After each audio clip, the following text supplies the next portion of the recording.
제가 처음에 고정 고객을 받았을 때 60가구였어요. 근데 지금 제가 350가구. 처음에 갔을 때 고객님들께서 어쨌든 마음을 열지 않고 네 생각해 볼게요 라고 하시는 분들이 많으셨거든요. 그러면 또 내일 제가 거기를 어쨌든 개척을 하러 가려면 먼저 두려움이 앞서거든요. 또 거절하시면 어떡하지? 이런 생각이 들어요. 근데 그거를 이겨내지 않으면 그 다음날은 못 갈 것 같아요. 거절이 두려워서 못 갈 것 같아요. 거절의 내성이 생기려면 계속 방문해서 고객님들의 거절을 계속 제가 받아야 될 것 같긴 하더라고요.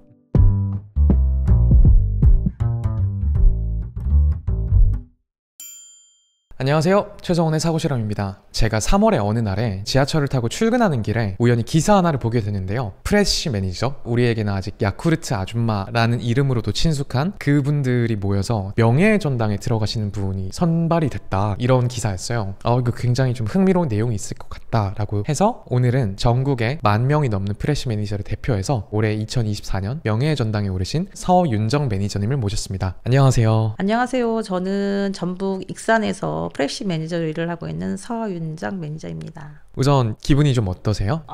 제가 이런 자리까지 나오게 된 게 너무 영광스럽고 좋아요. 아이고, 감사합니다. 네. 근데 약간 지금 조금 혹시 긴장을 긴장되죠. 왜 긴장이 되실까요? 아니 어쨌든 뭐 이런 자리에 이게 우리가 쉽게 나올 수 있는 데가 아니잖아요. 제가 어쨌든 저희 전국에 10,000여 명의 매니저님들을 대표해서 나오는 자리여서 실수를 하면 어떠나 이런 걱정거리가 제일 많죠, 사실. 뭐 그거는 제가 하나도 없게 이렇게 편집을 잘 이렇게 알겠습니다. 오늘 그래도 이 자리에 나오신 김에 좀 어떻게 하고 갔으면 좋겠다 생각이나 마음이 좀 있으실까요? 아무래도 이제 그 프레시 매니저님 저희가 이제 호칭이 좀 바뀌었긴 했는데 예전에 어쨌든 야쿠르트 아줌마 하면 저희가 현장에서 일을 하기 때문에 외부에서 좀 바라봤을 때는 힘들고 어렵겠다 그럴 거예요. 그쵸. 그래서 이제 그렇지만 않기 때문에 이 직업에 대해서 조금 말씀 좀 드리고 싶은 생각이 좀 있었어요. 정말 오래된 직업이더라고요. 네. 제가 찾아보니까 거의 한 50년. 50년. 네, 50년 됐어요. 네. 정말 모두가 떠오르는 기억이나 이미지 같은 건 있을 것 같아요. 그렇죠. 근데 그런 것들이 길에서 약간 지나가듯이 이렇게 봤다면 오늘은 좀 풍부하게 얘기를 들어볼 수 있는 시간이 되지 않을까 생각을 하고 있습니다. 일단 너무 늦었지만 축하드려도 되는 거죠? 네. 네, 감사합니다. 축하드립니다. 그게 명예의 전당은 약간 뭐 매출이나 이런 걸로 기준을 조금 삼는 거죠? 디테일하게 알지는 않지만 그 해에 매출이 가장 높으신 분, 그리고 신규 고객 그 고정 가구도 많이 또 늘리고 하는 그런 것들도 조금 포함이 되고, 어쨌든 선정 기준에 여러 가지가 있었던 것 같아요. 그러면 작년 한 해 동안 기록하셨던 매출이 얼마 정도 됐던? 작년 한 해 제가 연 2억 4천만 원 정도. 한마디로 그냥 영업왕. 아닙니다. 저보다 정말 월등하게 잘하시는 분들이 굉장히 많으세요. 그래도 올해 최우수 성과로 이제 뽑히시는데 너무 겸손하신 게 아닌가. 아니, 사실을 얘기하는 거예요. 왜냐하면 전국에 정말 많은 프레시 매니저님들이 정말 현장에서 정말 열심히 하시는 분들이 굉장히 많으시거든요. 정말 잘하시는 분들이 많은 중에도 그래도 이제 노력한 거를 회사에서 알아줘서 이렇게 이 상에 갖고 이 자리에 오게 되긴 했는데 막 겸손하고 그러진 않아요. 알겠습니다. 그럼 사실 오늘 누군가 비교하는 그런 자리도 아니니까 네네. 그냥 윤정님이 어떻게 처음 일을 시작하시고 성장하고 배우고 이 자리까지 오시게 됐는지 그 얘기를 한번 중점적으로 여쭤볼게요. 네. 일을 시작하신 게 몇 년도셨던 거죠? 2005년 4월부터 일을 시작했어요. 그럼 딱 진짜 거의 네. 19년이 됐네요. 네. 그 전에는 어떤 일을 하고 계셨던 거예요? 제가 원래는 이렇게 활동적인 일을 할 거라고 생각은 안 했었어요. 약간 내성적이신? 네. 내성적이었고 결혼하기 전에 작은 중소기업에서 사무업무를 한 7년 정도 했었거든요. 그리고 나서 아이 출산하고 그리고 육아하고 이러다가 이제 이 프레시 매니저 일을 접하게 된 건 이제 아이들 간식으로 저희가 야쿠르트 정기 배송을 받아서 그 매니저님하고 자주 이제 얘기를 하고, 그러다가 이제 그 매니저님께서 저한테 한번 일 한번 해보면 어떨까라고 권하시긴 하셨는데 저는 이거 못한다고. 왜냐면 나서서 막 나대고 하는 걸 잘 못해요. 막 이렇게 못한다고 했더니 계속 말씀을 하시더라고요. 근데 얘기를 들어보니까 육아하면서 일하기에는 굉장히 안성맞춤이라는 생각이 들더라고요. 그러니까 시간 활용이 너무 좋은 거예요. 또 집에 혼자 계시는 시간도 길고 하면 좀 외로움 같은 게. 지금 생각해보니까 약간 산후 우울증 같은 느낌이 좀 있었어요. 그러니까 약간 집안일이 굉장히 많기도 하는데 그냥 집에만 있는 내가 아무것도 아닌 것 같은 막 그런 생각이 막 들곤 하더라고요. 사실 이 일에 도전하려고 하는 게 사실 겁은 좀 되게 많이 났었거든요. 밖에 나가서 활동적인 일을 막 했던 적이 없어서 잘할 수 있을까 약간 두려움이 있긴 했었는데, 그래도 나라는 잘하는 약간 존재감이 조금 이제 있어지는 것 같은 생각이 드니까. 그럼 그분은 혹시 왜 잘할 것 같다고 이렇게 얘기해 주셨대요? 저도 그게 되게 궁금했어요. 왜 저에게 그런 이 직업을 소개를 하셨는지 여쭤봤었는데, 이 직업이 이렇게 막 활동적인 사람만 할 수 있는 게 아니라 좀 차분하고 꼼꼼할 것 같다고 얘기를 하시더라고요. 꼼꼼하신 거는 맞으신? 그건 조금 맞는 것 같아요. 그러면 머릿속으로 그래 하자 할 때랑 또 가서 진짜 막 유니폼 받고 입어볼 때랑 그런 순간들에 다 근데 나 이거 괜찮나? 해줄 수도 있고. 맞아요. 아니면 진짜 설레는 기분도 들었을 수도 있고, 실제로 하게 되는데 느꼈던 감정이나 이런 것들 조금 더 얘기해 주실 수 있는 게 있을까요? 지금도 얘기하는데 저희 유니폼이 약간 무기예요, 무기. 이 유니폼과 저희가 이렇게 그 모자 그리고 네. 카트를 딱 이렇게 들면 창피함, 두려움 다 사라져요. 다 사라지고 현장에 딱 나가면 표정부터 딱 바뀌게 되는 거예요. 진짜. 그런 생각이 들어요. 그래서 처음에 이 일을 접했을 때는 너무 생소하잖아요. 항상 사 먹기만 했던 그쵸. 그 야쿠르트인데 가격도 알아야 되지, 효능도 알아야 되지, 뭐 알아야 될 게 너무 많은 거야. 그리고 이제 집집마다 이것도 이 고객님은 뭘 드시는지 이런 것도 다 파악해야 되고 지금은 익숙하지만 그때는 너무나 처음 접했던 일들이라 두려움이 제일 컸죠, 사실은. 이걸 내가 해낼 수 있을까. 그러면 혹시 처음으로 이렇게 고객님한테 말 걸고 이렇게 했던 순간도 기억나세요? 네네. 아, 진짜요? 네, 기억나요. 그때 정말 제품을 다 숙지하지를 못한 상태에서 회사에서 교육은 다 시켜줘요. 교육도 다 하고 사전에 공부도 다 하고 하는데도 막상 현장에 나가면 그쵸. 머릿속이 하얘져가지고 고객님이 야쿠르트를 구매하러 오셨는데 이게 가격이 얼마였지? 멘붕이 오는 거예요. 그래서 막 제가 막 우왕좌왕 하니까 중년 여성분이었던 것 같아요. 제가 그때 당시에 시작할 당시에는 30대였으니까 그분이 보셨을 때는 처음 일 시작하신 분인가 보다라고 생각을 하셨나 봐요. 이렇게 조금 서투니까 괜찮다고 천천히 하셔도 된다고 하시면서 애들 키우면서 일하기 힘들죠 라고 하시면서 그래도 젊음이 재산이에요 이렇게 얘기를 해주셨는데 그게 잊혀지지는 않더라고요. 그 말이 되게 힘이 됐어요. 근데 그러면 어떤 길 같은 게 다 정해져 있는 거예요? 그럼요. 이제 저희가 말하는 건 코스라고 하거든요. 매니저님들 각각의 다 파이가 있어요. 회사에 저희가 입사를 하면 회사에서 이만큼의 파이를 줘요. 이제 거기 안에서 하는 거기 때문에 처음에는 조금 길 익히는 게 조금 어려울 수 있어요. 왜냐면 골목 찾아가는 거 힘든 거예요. 네. 이제 메모에다가 빨간색 대문 막 이런 거 있죠. 그리고 이쪽에는 이 밖에 뭐 고무통이 있다. 막 이런 거를 막 메모를 해놓는 거예요. 익혀지지가 않으니까. 그럼 어쩌면 아파트는 오히려 되게 반갑게 엄청 반갑죠. 통호수만 알면 되는 거니까. 그러면 일단 기존에 고정으로 해주시던 분들이 있고, 그렇죠. 거기서 이제 신규로 또 내가 이렇게 네네. 해야 되는 분들이 있죠. 있는 거잖아요. 네네. 신규는 그럼 진짜 무에서 유로 하는 거예요? 네네네. 제가 처음에 일을 하면서 생각보다 이렇게 제 고정 가구 수가 그렇게 많지가 않더라고요. 근데 그게 처음에는 잘 인지를 못했어요. 왜냐하면 감이 없으니까. 감이 없으니 전혀 몰랐어요. 근데 오래 하다 보니까 왜 고정 고객 수가 다른 분들은 이렇게 많이 있는데 나는 왜 이렇게밖에 안 되지라는 생각에 이제 고민이 사실은 그때 조금 많았어요. 제가 그 원래 가지고 있는 제 지구가 약간 아파트하고 주택 조금 있었거든요. 근데 이제 거기 말고 외곽지가 있었어요.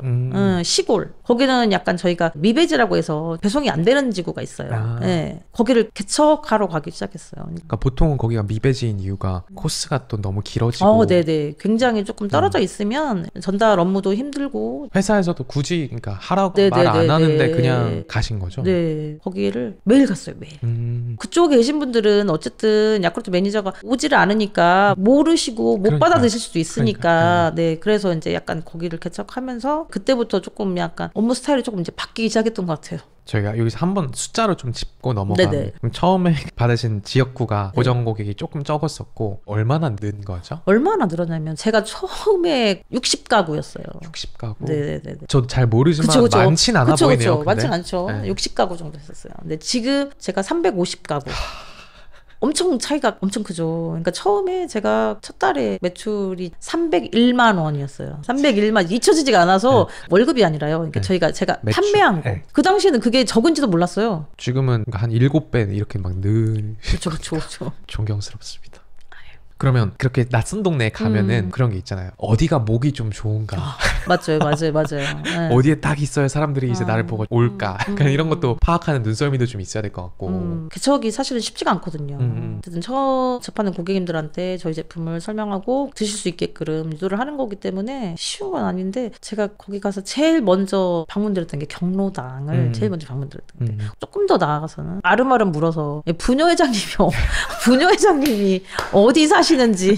중요하죠. 네, 어쨌든 이장님, 부녀회장님이 쌍벽이시잖아요. 그래서 이 부녀회장님하고 좀 친해져야 되겠구나 라는 생각이 들어서 자주 방문 드리고 그 댁에 가서 얘기도 많이 나누고 그랬던 것 같아요. 근데 이게 한 번 간다고 되는 게 아니라. 그럼요. 그러니까 처음에는 제가 방문 드리고 막 했던 게 막 누구나 다 어서 와 하고 반기지는 않아요. 한 분 한 분 어쨌든 고객님들이 되기까지 과정이 순탄치는 않아요. 결국은 나중에는 제가 한 그루 한 그루 심어서 큰 숲을 이루었지만 그 과정이 조금 쉽진 않고, 나무마다 자라는 속도도 좀 다르고. 말씀 표현을 너무 잘하시네요. 어쨌든 이렇게 숲이라고 생각하면 그분들을 바라볼 때 뭔가 그 마음가짐이나 그 동네에 갈 때 마음가짐이 좀 다를 것 같아요. 그럼요. 결국은 꾸준함은 이기지 못하는 것 같아요. 정말 그 긴 시간 동안 꾸준하게 매일 방문하고 인사드리고 야쿠르트 하나씩 드셔보시라고 하고 매일 이렇게 하니까 이제 마음이 조금 이렇게 열리시는 게 좀 보이셔요. 그래서 그냥 고객님들한테 되게 꾸준함을 보여드려야 되겠다.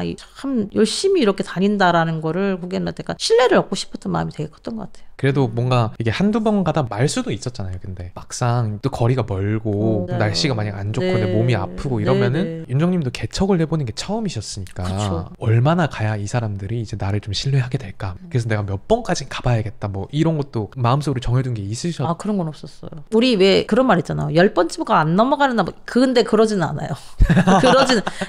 실질적으로 현장에서 겪어보면 그러진 않아요. 처음에 갔을 때 고객님들께서 어쨌든 마음을 열지 않고 네 생각해볼게요 라고 하시는 분들이 많으셨거든요. 집에 와서 저희 남편하고도 그런 얘기를 했었어요. 고객님들께서 선뜻 받아주지는 않으시는 것 같다. 그럼 또 내일 제가 거기를 어쨌든 개척을 하러 가려면 먼저 두려움이 앞서거든요.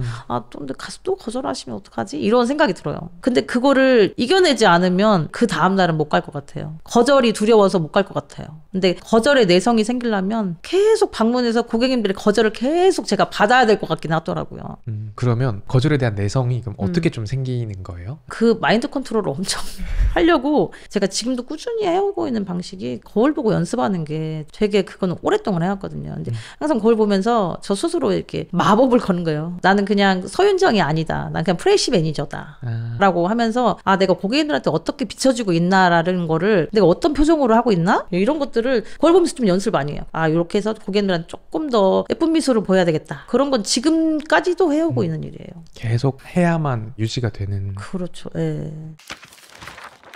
또 이 지난 시간 동안 길러 올린 역량이라던가 이런 게 있으실까요? 저희가 사실은 이제 그 제품에 대해서 저희 매니저들이 정말 숙지하고 잘 알지 않으면 버벅대거나 그 설명하는 거에 대해서 약간 고객님들이 신뢰가 가지 않으면 사실은 고객님들이 이 제품을 애음하시질 않거든요. 근데 그런 것들 때문에 공부를 되게 많이 해요. 저뿐만 아니라 전국의 매니저님들 다 그러신데 내가 각성을 많이 알고 숙지를 어느 정도 다 하고 가면 훨씬 고객님들 대할 때 자신감이 좀 생기거든요. 사실 자신감이 없으면 이 영업일은 하기가 쉽지가 않으니까 내가 이 제품을 이렇게 사달라고 이렇게 하는 게 아니라 고객님들 건강을 위해서 내가 이 제품을 권하고 있다라는 거를 약간 자기 암시예요. 그리고 자존감을 되게 높이면 그게 당당해지더라고요. 제가 해보니까. 그 자신감의 차이는 근데 진짜 바로 아시죠, 고객님들? 그럼요. 왜냐하면 우리가 지금은 매니저지만 뭐 예를 들어서 화장품 가게나 옷 가게 가면 저희가 또 고객 입장이 되는 거잖아요. 사실 거기서도 되게 저는 공부를 많이 하거든요. 이렇게 쇼핑을 한다거나 하면서도 내가 고객 입장이 됐을 때 나는 좀 생각했을 때 저분이 저렇게 하니까 좀 신뢰가 들 가네. 저분이 저렇게 하니까 무슨 얘기를 해도 저 말에 신뢰가 가네. 이런 게 있더라고요. 그래서 그런 게 대충 봐지진 않더라고요. 저도 서비스업에 있다 보니까 그게 대충 봐지진 않아요. 그러니까 사람을 정말 대하는 직업이시다 보니까 일상이 공부네요. 그렇죠. 그럼 이 매니저님들끼리도 서로 막 노하우도 좀 이렇게 나누고 그럼요. 이렇게 선후배끼리 교류도 네네네. 하고. 사실은 우리가 현장에서 일을 하기 때문에 우리끼리 얘기하지만 약간 전우회 같은 게 있어요. 특히나 저희 후배님들 들어오시면 새내기들 막 들어오고 하면 사실은 저희 때 생각이 나는 거잖아요. 그런 매니저님들한테 참 도움이 많이 되고 싶어요. 왜냐면 내가 조금 힘들게 익혀왔던 일을 이 친구들은 조금 더 수월하게 해서 빨리 좀 성장했으면 좋겠다라는 생각이 들어서. 그러면 윤정님도 선배한테 받았던 도움 이런 게 기억에 남는 게 좀 있으세요? 지금은 이제 그 매니저님께서 연세가 많으셔서 퇴점을 하셨어요. 이제 오래전에 퇴점을 하셨는데 그 당시에 그분이 제 지구에 오셔서 같이 현장 활동을 하시는데 되게 이 제품에 대해서 너무 박학다식하게 설명을 하시는 거예요. 그래서 그거를 보고 되게 존경심이 들더라고요. 그래서 그분이 또한 저한테 나중에 그 피드백 하실 때 그 말씀 하셨어요. 절대 기죽지 말고 고객님들한테 작아지려고 하지 말고 절대 기죽지 말고 이거 공부를 많이 하고 이 제품에 대해서 충분히 숙지를 하면 고객님들 앞에 가셔도 작아지거나 하지 않으니까 그런 부분들 되게 피드백 많이 해주셨던 것 같아요. 그러면 지금 한 20년 가까이 이 일을 해오셨는데 여전히 이 일에서 더 성장하고 배울 것들이 많죠. 꼭 이게 그 정점은 아니잖아요. 제가 20년 했다고 해서 저희가 지금도 뭐 40년 넘게 하시는 분들도 많으세요. 저는 뭐 거기에 명함도 못 내밀어요. 사실은 명함도 못 내미는데 매일매일 아침마다 출근하면서 저 스스로 항상 목표는 있었어요. 계속 목표가 있었던 게 물론 지금도 그렇지만 오늘 나가가지고 새로운 개척의 고객을 한 명은 꼭 확보를 하자. 스스로 이렇게 마음에 목표를 정하고 출근하면 현장에 임했을 때 약간 각오가 좀 다르긴 하더라고요. 진짜 거의 매일 일하시는 그쵸, 매일 일하는 직업이잖아요. 중간에 좀 그만두고 싶다거나 그런 순간들은 혹시 없으셨어요? 아마 꼭 이 직업이 아니어도 대한민국 워킹맘들은 모두 다 겪는 일인데 아이들이 아플 때가 제일 그래요. 돌봐줄 게 없으니까 아픈 아이를 병원에 데리고 가서 치료받고 학교나 유치원에 데려다주고 다시 출근해야 되는 그런 상황이 제일 힘든 거예요. 케어하지 못하니까 아마 일을 시작한 지 얼마 안 됐을 때 만약에 그런 일들을 막 겪다 보면 사실은 그만둘 수도 있었을 거예요. 근데 이게 시간이 점차적으로 지나다 보면 고객님들하고 신뢰가 너무 많이 쌓여요. 고객님들하고 정이 너무 많이 쌓여서 고객님들이 기다리시거든요, 이제는. 혹시 제가 이렇게 카트가 조금 예를 들어서 고장이 나서 조금 더 시간이 딜레이가 돼서 걱정되셔가지고 막 전화를 주시고 막 하세요. 무슨 일 있냐고 막 하시거든요. 근데 결국은 그런 것들에 제가 하루도 안 쉬고 일을 나갈 수밖에 없는 원동력이에요. 그러니까 다른 서비스직들도 많이 그러시지만 특히나 더 야쿠르트 아줌마 프레시 매니저한테 기대하는 모습은 좀 더 이제 밝고 해사한 모습을 기대하는 것 같기는 해요. 근데 아까 말씀하셨던 것처럼 이제 가족분이 아프시다거나 뭐 그러니까 사실 내가 항상 그렇게 밝을 수는 없는데 그럴 때 또 어떤 마음으로 이쪽을 해야 되는 걸까? 그게 사실은 직업 정신인 것 같아요. 집안에 어쨌든 아이가 아프거나 어려운 사정이 생겼거나 할 때 또 현장에 나와서 일을 하게 되면 그 순간만큼은 또 야쿠르트 프레시 매니저니까 잠깐 집안일은 어쨌든 조금 내려놓고 활동할 동안에는 그 시간에 좀 충실하는 것 같아요. 사실 이 직업이 그 하나하나의 사람들의 삶이랑 떼어놓을 수 없는 직업이잖아요. 사람 냄새 나는 그런 얘기들도 좀 있지 않을까 싶어가지고 좀 기억에 남는 그 고객님들 계시면 그 에피소드 좀 소개해 주실 수 있을까요? 제가 그 관할하고 있는 거기가 아파트가 약간 홀몸 어르신들이 많이 거주하시는 그런 아파트예요. 약간 취약계층에 계신 분들이 많이 계세요. 그런 고객님들 중에 연로하신 어르신이 계셨어요. 저를 약간 딸처럼 생각해 주셔가지고 그 어르신께서 항상 그 저 오는 시간만 이렇게 문을 열고 문 앞에서 이렇게 계속 내다보고 계세요. 참 외로움을 많이 타시는 게 느껴지긴 했어요. 근데 가서 이제 어쨌든 말바도 조금 저희가 장시간 동안 막 그렇게 해드리지 못해요. 사실. 저도 전달 업무가 계속 밀려있기 때문에 그래도 이제 안부 오늘 좀 편안하시냐고 여쭤보고 이렇게 항상 했었어요. 근데 오늘 갔는데 어머님이 누워 계시더라고요. 근데 뭔가 이렇게 기분이 조금 되게 쎄한 느낌이 좀 있었어요. 의식은 있으시긴 하셨는데 몸을 못 움직이셔가지고 이제 119 불러드리고 따님한테 연락드리고 좀 치료받으시고 요양병원으로 옮기셨어요. 이게 저를 볼 수가 없는 거야. 어느 날 그 낯선 번호로 연락이 왔었어요. 병원 선생님이시래요. 어르신이 말씀을 잘 못 하시는데 자기 딸이 야쿠르트를 한다고 전화를 좀 해달라고 보고 싶다고 얘기를 좀 전해달라고 계속 얘기를 하셨대요. 그래서 거기 위치 여쭤보고 방문을 드렸어요. 말씀은 못 하시는데 저인지는 아시나 봐요. 그래서 손을 꼭 잡으시면서 막 되게 막 눈물을 그렁그렁 하셔가지고 또 꼭 찾아오겠다고 인사드리고 했는데 3일 후에 따님이 전화를 하셨더라고요. 어머님 돌아가셨다고 조문을 갔었었는데 이제 그 어르신이 되게 기억이 좀 오래 남았어요. 그때는 조금 약간 힘들었어요. 그 집 호수 앞에 좀 지나갈 때 조금 힘든 그러니까. 기억이 있었어요. 그 제 관할이 약간 그런 분들이 많이 계셔서 이 일을 하는 동안은 뭐 어쨌든 제가 그분들 댁에 방문해서 안부를 묻고 하는 것도 저의 일이고. 저는 사실 근데 좀 이상한 얘기지만 걱정도 되는 게, 그러니까 그런 일들을 가끔씩 계속 일어날 거잖아요. 그렇게 좀 철렁하는 순간들도 있고 네. 작별하는 순간도 있고. 근데 그러면 참 마음이 이게 내가 너무 이렇게 정을 많이 붙이면 이 어르신들이나 이런 고객님들이 작별하고 이렇게 되면은 마음이 되게 쓰이고 그러는 일이긴 한데, 그래도 그런 게 이제 스스로는 보람이 되시는. 그렇죠. 네. 그 후회 일 때문에 지금 굳이 막 내가 막 이렇게 고객님들한테 정 붙일 필요는 없지 뭐 이렇게까지 하진 않아요. 뭐 나중 일을 생각해서 그럴 건 없고 그냥 지금 당장 그 고객님들이 필요한 거, 어쨌든 그 어르신들한테는 제가 건네는 따뜻한 말 한마디도 굉장히 좋아하시거든요. 야쿠르트를 꼭 전달하는 것만이 목적은 아니잖아요. 예, 또 사실은 그것만 목적이 아니어서 보람되고 좋아요. 사실은. 근데 그러려면 되게 마음의 체력도 많아야 될 것 같아요. 뭔가 이게 실제로 그럼요. 물리적 체력도 그럼요. 있고. 맞아요. 굉장히 표현이 멋있었는데 마음의 체력. 네, 맞아요. 하루에도 정말 많은 고객님들을 저희가 만나고 뵙고 하잖아요. 몇백 분이잖아요. 그렇죠. 사실. 굉장히 많으니까. 그러니까 어쩌면 정말 그 동네에 그 사람들의 기억이나 모습을 가장 많이 수집하고 있는 그런 분이 아닐까 이런 생각도 드는 것 같고. 전국의 매니저님들이 다 그러신 거예요, 정말. 네. 사실 질문을 한번 이렇게 드려보면은, 그러니까 이제 우리가 보통 사회에서 뭔가 일을 한다고 할 때 제일 쉽게 말하는 게 돈으로 얘기를 하는 게 있겠죠. 저는 밖에서 그냥 제일 1차원적으로 보면은 이렇게 얘기하고 영상 찍고 편집해서 돈 받는 사람이죠, 사실. 그렇죠. 근데 저도 제 나름대로 그 일에 더 스스로 부여하는 의미는 있단 말이죠. 이렇게 새로운 분들을 만나서 나름 제가 할 수 있는 최선을 다해서 이분이 가장 자기다울 수 있는 그런 이야기를 끌어내. 그런 건 사실 그 돈으로 가격이 매겨지진 않잖아요. 내가 한 일에 자기가 얼마나 그 의미를 부여하느냐에 따라 의미가 사람마다 달라질 것 같은데, 윤정님이 생각하시는 내 일의 그 범위, 정의는 어떤 걸까요? 저는 이 일에 되게 프라이드가 강해요. 예전에 이 일을 시작하기 전에는 그냥 야쿠르트 전달하는 사람? 이 정도로 생각했더라면 지금은 이게 전달만 하는 게 아니에요. 진짜 전달만 하는 게 아니라 이 건강 음료를 전달하기 위해서 고객님들한테 이 건강 상식도 말씀을 드려야 되고, 제 얘기가 공감이 돼서 고객님들이 설득이 돼야지 어쨌든 제품을 애용을 하시니까요. 일을 하면서 약간 사명감 같은 게 좀 생기는 것 같아요. 그 아까 조금 전에 말했던 그 댁도 사실은 제가 이 일을 하지 않았으면 그런 상황을 겪지도 못했을 거예요. 사실은 제가 독거 어르신들을 만날 기회조차 없었을 거고 그냥 제3자 입장에서 타인으로만 봤겠죠. 직접적으로 대면하고 그러진 않으니까 알 수 없는 일들이고 그래? 그냥 신문에서 그렇대? 이런 정도잖아요. 그런데 제가 이 일을 하니까 할 수 있는 일이기 때문에 이 일을 내가 해서 할 수 있으니까 그것도 감사한 일이죠, 사실은. 아까 뭐 자녀분들 아프시거나 할 때 케어 못 해준 것도 마음에 쓰인 때가 있었다고 하셨었는데, 자녀분들은 어떻게 생각하세요? 엄마가 꾸준히 이렇게 계속 일하는 모습을 보면서 잘하셨으면 또 좀 다르지 않을까, 뭔가? 보통 초등학생 때 직업 체험 이런 게 있어요. 관공서 가서 소방관 아저씨들, 경찰관 아저씨들. 저희 아이가 이제 방학 과제 얘기를 하면서 엄마 직업도 탐구할 수 있지. 엄마 직업도 탐구할 수 있지. 이렇게 얘기해서 제가 그날은 하루 종일 아침부터 제 업무가 끝날 때까지 저희 아이를 데리고 다니면서 일을 했어요. 몇 살 때?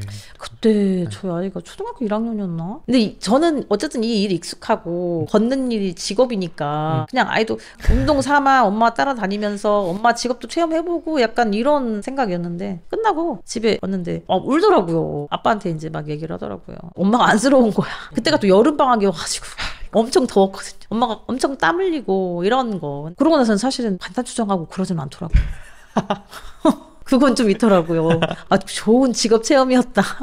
그러고 나서는 어쨌든 엄마가 장기 근속으로 지금 이 일을 하고 있잖아요. 어릴 때부터 봐오다가 아이들 지금 이제 성인이 됐으니까 그 엄마의 꾸준하고 성실함에 대해서는 정말 엄마가 존경스럽다는 얘기를 정말 많이 해요. 가끔 감기가 걸리고 해서 제가 아파가지고 저녁에 끙끙대면 엄마 내일 하루 회사 쉬세요 막 이렇게 얘기해요. 아니라고 고객님들이 기다리시니까 엄마 또 전달 활동 나가야 된다고 하면서 아침에 또 아무렇지도 않게 일어나서 또 나가거든요. 이 성실함 에 대해서는 대한민국에서 진짜 우리 엄마 따라갈 사람 없을 거라고 이렇게 얘기할 정도로, 그러니까 이게 가족들한테 인정받는 것도 굉장히 크더라고요, 사실은. 그런 말 들어볼 수 있는 사람이 세상에 그렇게 많지는 않을 것 같아요. 네, 저희 남편도 처음에는 조금 어쨌든 생소한 직업이니까 처음엔 조금 반대를 했었거든요. 왜냐면 이제 성격을 아니까 할 수 있겠냐 막 이런 거가 컸었거든요. 근데 이렇게 긴 시간 하니까 이제 원래 이렇게 막 이렇게 말을 이렇게 자상하게 막 하시진 않는데 이제 간혹 이렇게 약주 한잔 하시면 대단해 이렇게 정말 대단해 그래서 얘기하시죠.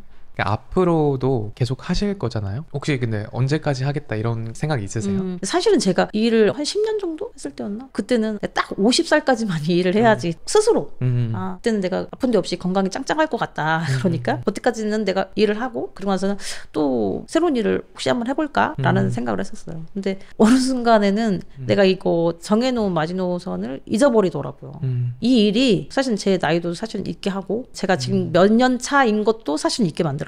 가끔 뭐 예전 사진 이렇게 보면 그때의 표정과 지금의 표정이 너무 다르더라고. 어쨌든 제가 여기 프레시 매니저 일을 하면서 제 인생의 변화가 정말 많이 됐다라는 거죠. 그래서 제 마음 같아서는 정말 건강에 허락하는 한은 지금처럼 꾸준히 고객님들하고 접점해서 만나고 싶어요. 사실 저는 오늘 해주신 이야기들이 그 프레시 매니저님들 뿐만 아니라 세상에 되게 많은 직업인들이랑 육아를 하시는 분들이나 이런 분들한테 다 울림이 될 거라고 생각을 해요. 마치 이제 이 일을 시작하시기 전에 윤정님처럼 힘이 안 나거나 뭐 힘들어 있는 이런 분들한테도 좀 해주고 싶은 이야기가 있으시면은 해주셔도 좋을 것 같습니다. 좀 뭔가 근사한 말을 좀 해주고 싶은데 표현이 근사하진 않아도 되고 모든 사람들이 뭐 보면 지금 뭘 엄청 잘해내고 있지 않아도 안에 내재되어 있는 가능성들이 엄청 다 많은 사람들이에요. 그죠? 근데 그 가능성을 본인이 끌어내든 주변에 조력자가 있든 손을 내밀 수도 있고 내가 스스로 찾아갈 수도 있고 한데 자기가 자신감이 있다면은 어떤 일이든 도전해서 저는 성공할 수 있다고 생각해요.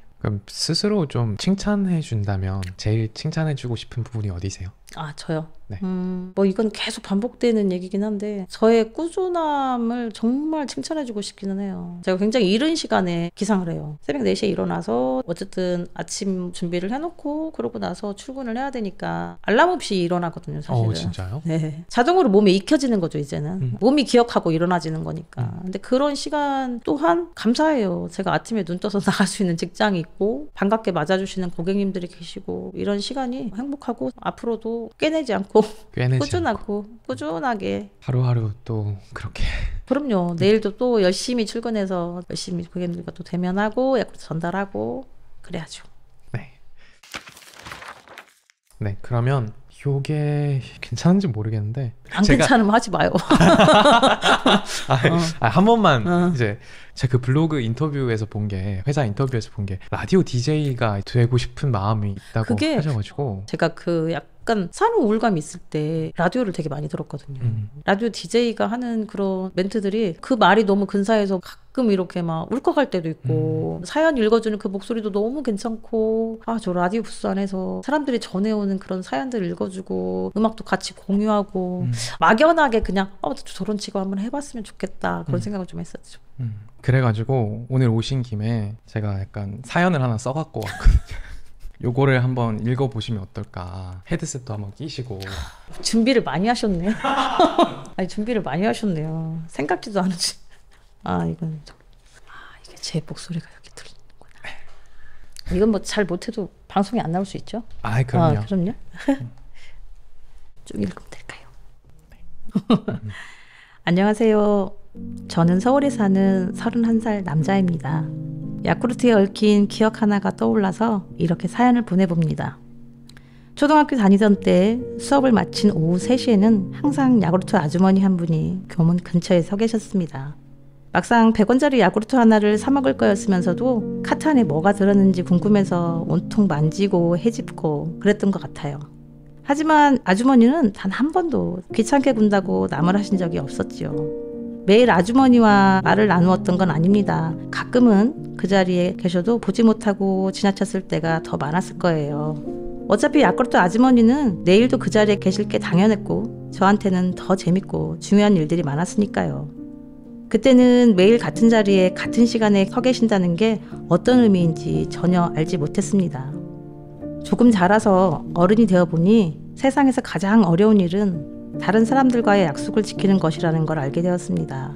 그리고 세상에는 그 어려운 일을 매일매일 해내시는 분들이 계시다는 것도요. 버스 기사님들도 소방관 분들도 그리고 이제는 프레시 매니저들로 이름이 바뀐 야쿠르트 아주머니 분들도 말이죠. 사실 제가 내일 야쿠르트 아주머니 한 분을 만나 뵙고 인터뷰하기로 했습니다. 그분은 무려 19년 동안 일을 해오셨다고 하더라고요.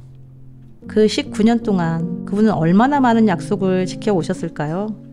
매일매일 얼마나 많은 사람들의 하루에 위안이 되었을까요? 도저히 발이 떨어지지 않을 때에도 힘을 끌어모아 내딛는 발걸음의 수를 감히 헤아릴 수가 있을까요? 그분의 오랜 꿈이 라디오 DJ라는 이야기를 듣게 되었습니다.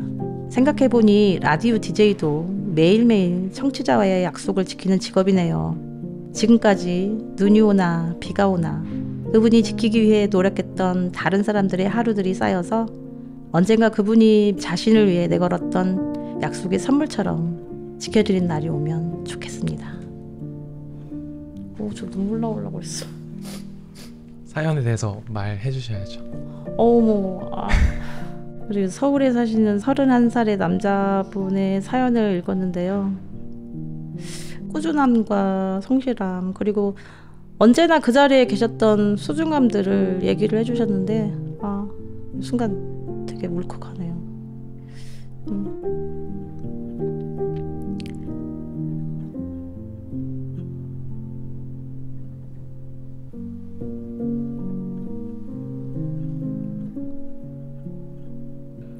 이렇게 감사한 사연을 보내주셔서 저 또한 정말 앞으로도 청취자와의 매일을 약속하겠습니다. 감사합니다. 감사합니다. 저 진짜 울컥했어. 정말 저에게 진짜 좋은 선물을 해주신 것 같아요. 평생 문제될 것 같네요. 그렇게 말씀해 주셔서 진짜 고맙습니다. 덕분에 DJ의 소원을 풀었습니다. 앞으로 또 하셔야죠. 정말 감사합니다. 끝으로 오늘 긴 시간 동안 같이 시간 함께 해주셔서 감사합니다. 고생 많으셨습니다. 네, 감사합니다.